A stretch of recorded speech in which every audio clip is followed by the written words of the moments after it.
Today on Family Talk. Every child deserves at least one person, hopefully it's two people, in his or her life who's crazy about him. Yeah. A defiant kid, an extra effort child, a strong-willed child, whatever box you want to put them in for a moment, they still need to know that somebody's crazy about them, Dr. Dobson. Absolutely. And if you are the parent of an extra effort child or adolescent, well, be sure to stay tuned. That was just a small taste of the helpful advice that will be unlocked in today's edition of Family Talk. I'm Roger Marsh, and yesterday on the program, Dr. James Dobson began an encouraging conversation with Dr. Tim Clinton about how to understand and parent a difficult or extra effort child. Now, that includes a son that you may not have very much in common with, or it may be a strong-willed daughter who challenges your authority at every opportunity. Or it might even be a kid who is constantly acting out when there doesn't seem to be a specific reason why. Well, wherever you are in your relationship with your extra effort child, you might want to turn the volume up for today's program. Dr. Tim Clinton is joining Dr. Dobson once again for the conclusion of this two-part conversation. Of course, Dr. Tim Clinton is the president of the American Association of Christian Counselors. He's the executive director of the Global Center for Mental Health, Addiction, and Recovery at Liberty University. He's also a licensed counselor, therapist, speaker, and author. Tim Clinton is married to his lovely wife, Julie, and together they have 2 grown children and 2 grandchildren. Let's join our own Dr. James Dobson and Dr. Tim Clinton as they continue their conversation on this classic edition of Family Talk.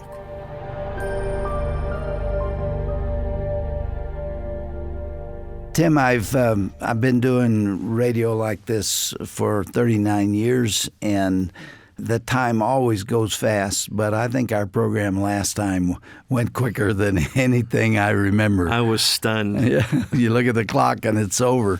We were talking about the difficult child.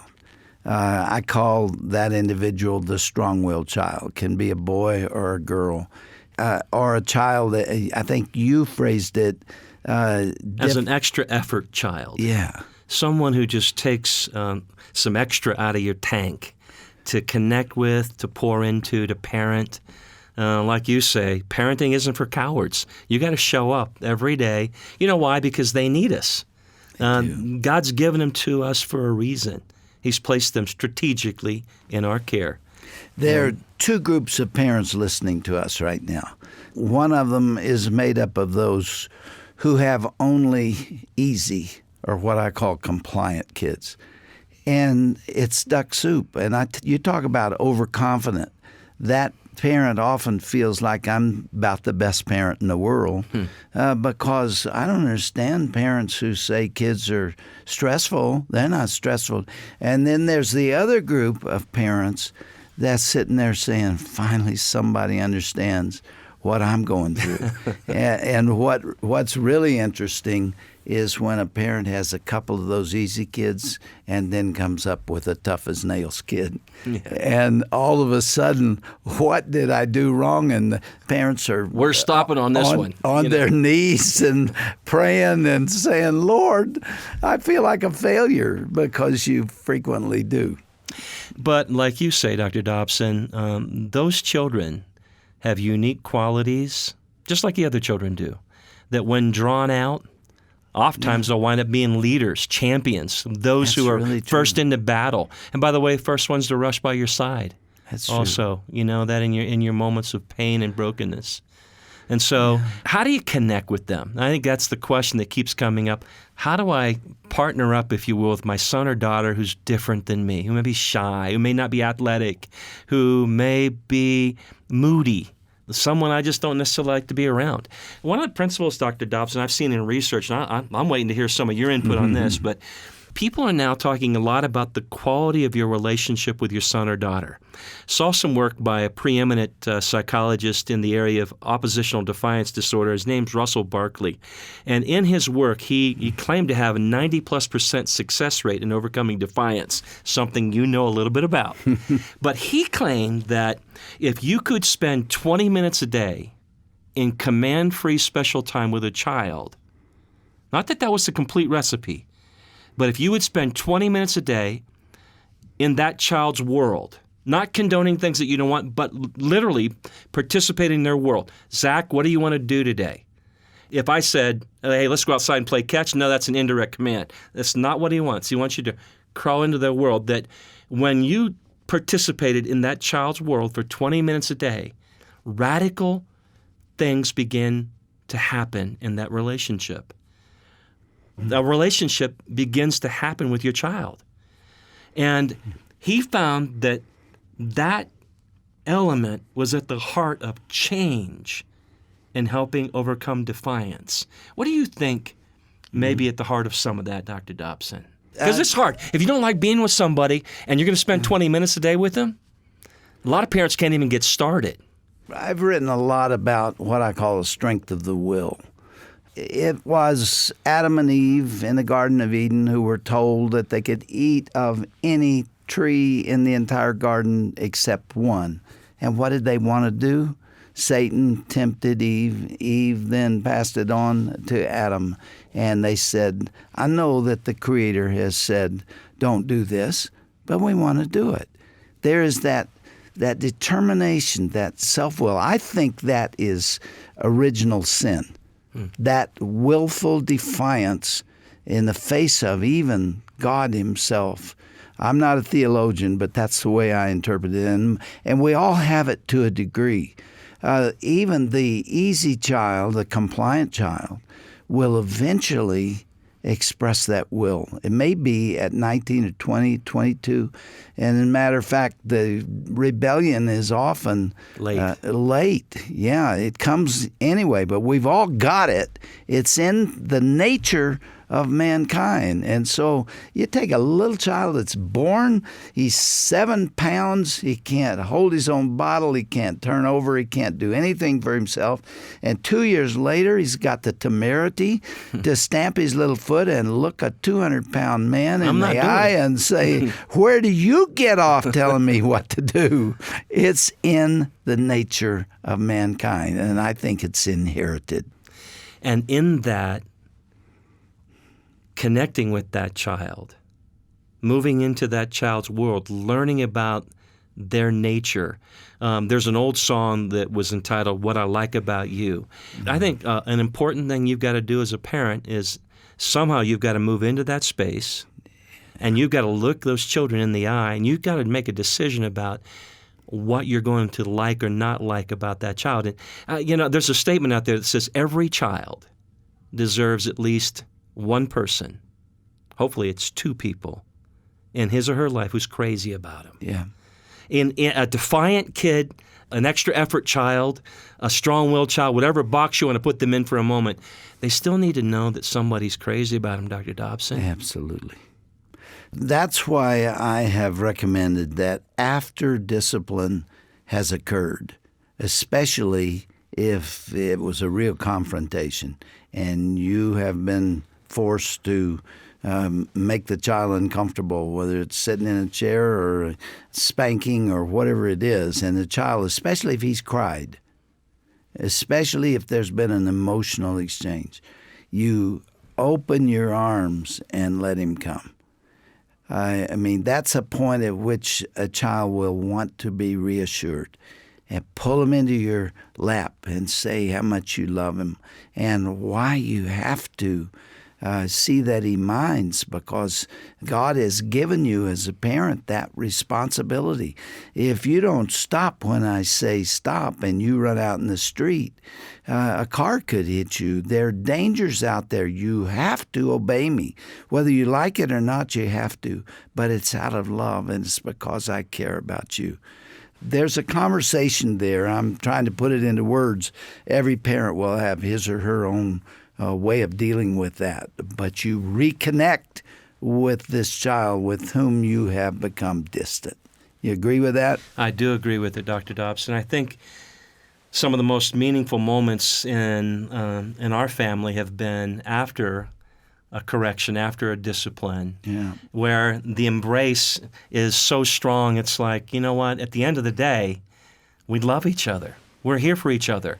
Yes, I'm the parent. Yes, you're the child. But most importantly, you're loved. You're not abandoned. I will not forego my relationship with you because we have discipline. You know that? Yeah. My son Zach, this was kind of a unique situation, Dr. Dobson. Zach is a physical presence boy. He likes proximity. He likes closeness. He likes to feel, arm around him. Man. Yes, he does. He enjoys. He needs that. He doesn't enjoy it. He wants that. Even as a young man, he enjoys that kind of relationship. When he was little, we would do timeout as one of our discipline strategies. You know what I learned about Zach? That timeout almost wounded him. If I gave him timeout and I left the room, it was just devastating to him. It was almost like he felt completely abandoned. So recognizing that in him, here's an attunement issue. Understanding your child's temperament, understanding what is turning, say, the knob maybe a little bit too far or not. I started deciding to take time out with him. Really? So I took time Sit out. beside him. I sat beside him. We took What a great idea. time out together is what we did. And he hated that too. Yeah. Yeah, he did. But it mattered to him. You see, and it taught him the importance here. Yeah, what you said is so valid. You have to know your child. Every one of them is unique. Every one of them's different. And what will crush one child, a look will crush some children. And they will think about it all day. And others, you can scream till you're red in the face. And don't care. Doesn't even mean a thing. No. Yeah. And in fact, they rather like it, I think, at times, to get this big adult all worked up. But you got to know your child. Last weekend, we had our grandkids over, and we took them to the grocery store. We were getting food for them and for us. And after we had done what we were there to do, we said, well, there's some toys here. See if there's one that you would like. And each one of them chose something. And little Lucy, who's 4 years old, chose a doctor kit. I think it cost $4.99. I don't even remember. It's not much. And we brought it home. Now, it's no fun to play with something like that if you don't have somebody to play with. And so I told Lucy that I'd been in a car wreck and I was all beat up, and I went over and laid down on the couch, and she came over and she listened to my heart. She got it where the stomach is. She didn't know where the heart was. And then there were all kinds of Band-Aids in there, and she put them all over me. And she absolutely loved that because I was into her world. It was doing something with a child. And instead of bringing her into my world, I entered into hers. And you can build a lot of goodwill with a child by doing that. That whole special time concept that we had talked about earlier, I believe with you that there's emotional connection that begins to take place when you step into their world. You learn what they like, what they don't like. You learn where their heart is. You learn what's significant to them, really important to them. And by the way, your presence, think about this, mom or dad, 20 minutes a day can revolutionize your relationship with your son or daughter. They actually begin to believe that you think they're important, that it's important to spend time with them. Yeah. There's a calming effect. You know what works against that is this pace of living that we've allowed ourselves to get into. If I spend 20 minutes with this child, I'll never catch up the whole evening. I've got dinner to make. I've got to get the dishes in the dishwasher. I can't get my work done. I've got calls to make. Come on. Is that what life's all about? Children do not function well on a to-do list. They need time with us, and they frequently don't get it. I think it's no coincidence, Dr. Dobson. I know you've been a champion of the family dinner table basically your whole life. New research coming out on teens and dinner. This is fascinating to me. You know what they found? The more you eat dinner with your teen, the better the effect is on that child, the more healthy they are. Yeah. And as I read the research, here's what I found. It was staggering to me. Is there a drop-off effect? In other words, if I eat dinner with my teen 3 times a week, is that enough? You know what they found? There was no drop-off effect. The more you ate dinner each week with your teen, the more healthy the outcome was for that son or daughter. Now, it's not about the food. Think about it. Yeah, it can even be fast food. As long as you're sitting down together. Turn the TV off. Yeah, get rid of the phone. Get rid of the Turn the cell phone. iPad off. Yeah, and look each other in the eye. The conversations that take place. I think about hunting experiences. My dad pastored for nearly 60 years, but one of the things he loved to do was he spent time with his sons, in hunting, and we still go every year and get together. Recently, we went up to our place in Pennsylvania. There are 17 of us. Dr. Dobson, in those 4 days we spend together, it's not really about hunting. We enjoy getting outside. It's what takes place at that place with 17 men, family members, related family members, and friends. How'd you keep from killing each other? 17. It is pretty dangerous up there. I agree with you. But the time around the campfire, the time around the dinner table, the time out in the woods, working with our hands, fishing, whatever.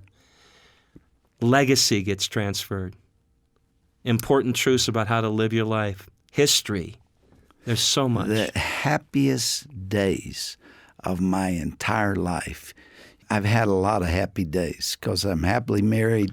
I've enjoyed raising kids. I've been rewarded professionally. I've had a lot of good things in my life. I sometimes feel like one of God's spoiled kids. But the happiest days of my life were going hunting with my dad when I was about 12 years old and being out there with him. He talked to me in ways he didn't talk to me at home because there was nobody else there but me, and we just got involved in conversations, and there was a lot of intrigue in hunting. We were hunting squirrels early on, and we would try to outfox them. I would stomp around in the grass on the other side of a tree, and the squirrel would run from me, and then my dad would be there waiting for him. There's no way to put that in words or what it meant to me, and it bonded me to my dad. That's why I talk about him like I do so often, because he took time for me. He cared for me. Your dad cared for you, too. I share in that with you. I was blessed to have a wonderful dad. I don't call him a father. He was a dad. It takes somebody special to be a dad. That lesson is what we're trying to communicate back to those of you listening, and that is simply this. You got to learn what it is about your son or daughter that you love. What do you love about him or her? There's a lot to love about them. Take enough time to crawl in their world. I want to challenge parents too, Dr. Dobson, to try that exercise. Give 20 minutes a day. Don't let anything come in the way, and see what God begins to do. And even think about your relationship with God. Think what would happen if you spent 20 minutes a day alone with God, and you were able to hear His voice, spend time in His Word. I wonder what it would do to our soul inside. Here it comes back to our kids, so much the more. Ryan tells stories even today about being a teenager and after he was able to drive, being out there someplace and coming in at 10 or 10:30 at night and walking in quietly and walking past our bedroom door and finding us on our knees praying for him. What a priceless moment to see your son, see you calling his name before the Lord. I don't care how busy you are. There's nothing more important than that. And God will bless it. He hears and answers those prayers. And that's the power of influence. You never know what moment or what moments God will use most in the life of your kids. Our responsibility is just to love them with everything we got, ask God for all the grace we can, and be there. Just be there. You know what? I agree with you. If that is true, that moment will come. Well, they'll come back around. Someday they will show up. I believe that. And for kids to see parents loving each other, I'll tell another story about Ryan. He went over to see his grandmother and grandfather many years ago. I suppose Ryan was 25, 28 years of age by that time, and went over to their house in Long Beach. They always went in and out the back door, and so Ryan parked his car, and he came in the back door. He opened that door, and he saw his grandmother and grandfather sitting at a table, holding hands and not talking, just looking at each other. And he said, "What are you doing?" And they said, "We're just sitting here looking at each other." They just wanted to be together. Oh, that sends chills down my back, I'll tell you. It does. And God made it to be that way. It's about loving and being loved. I've made this statement, Dr. Dobson. There's no more beautiful thing in all the world than to be in a relationship with someone who's supposed to love you, and they actually love you.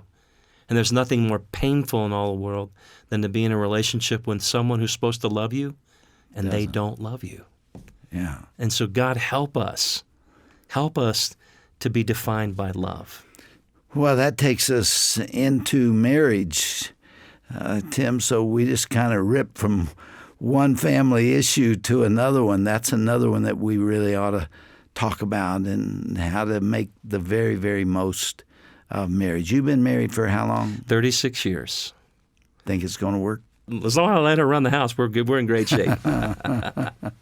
She's a wonderful girl. And I'll tell you what, I agree with you. Some of those moments you were talking about, the older I get, the more you realize that life's precious and God gives you moments. I don't want to miss a moment of life with her. Mm-hmm. Or with your kids. Or with my kids. Tim, it's always good to have you here. Thank you for this additional time together. I think that we can do this again and again and again. Will you come back? Absolutely, Dr. Dobson. Pleasure being with you.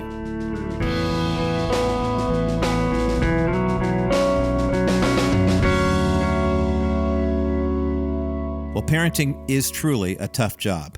It's probably the toughest job that most of us will ever face. And I hope that today's conversation, featuring Dr. James Dobson and Dr. Tim Clinton, has helped restore your hope for connecting with that child who just needs a little extra effort, love, and encouragement.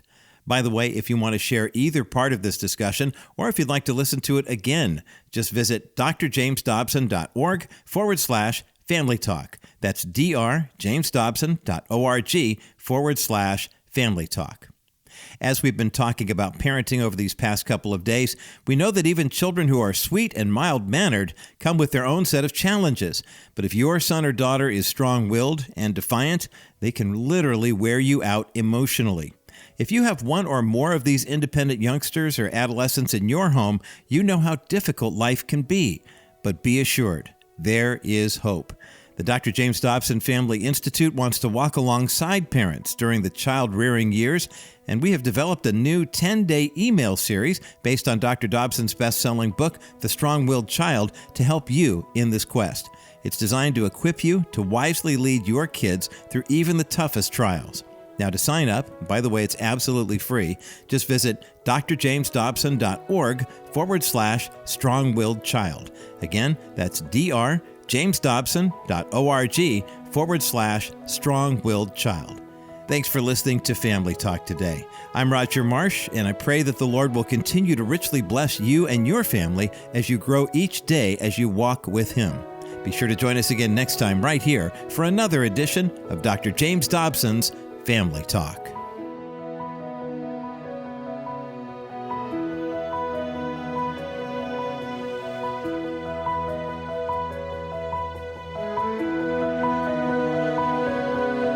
This has been a presentation of the Dr. James Dobson Family Institute. Here's Dr. James Dobson with Family Talk. Have you noticed that laughter is the key to surviving the special stresses of the child-rearing years? It's true. Almost every day I hear from mothers who share the most wonderful stories with me about their kids. One of my favorites came from the mother of two small children, and this is what she wrote. Dear Dr. Dobson, a few months ago I was making several phone calls in my family room where my 3-year-old daughter Adrian and my 5-month-old son Nathan were playing quietly. Now Nathan loves Adrian, who's been learning how to mother him gently since the time of his birth. I suddenly realized that the children were no longer in view. Down the hall and around the corner, I found the children playing cheerfully in Adrian's bedroom. Relieved and upset, I shouted, "Adrian, you know you're not allowed to carry Nathan. He's too little and you could hurt him if he fell." Startled, she answered, "I didn't, Mommy." Well, knowing that he couldn't crawl, I suspiciously demanded, "Well, then how'd he get all the way into your room?" Confident of my approval for her obedience, she said with a smile, "I rolled him." The kid's a little dizzy, but he's okay. Parents like this mother of Adrian and Nathan, who can see the delightful side of children, also tend to cope better with the difficulties. I hope you'll never get too busy to smile. Hear more at drjamesdobson.org.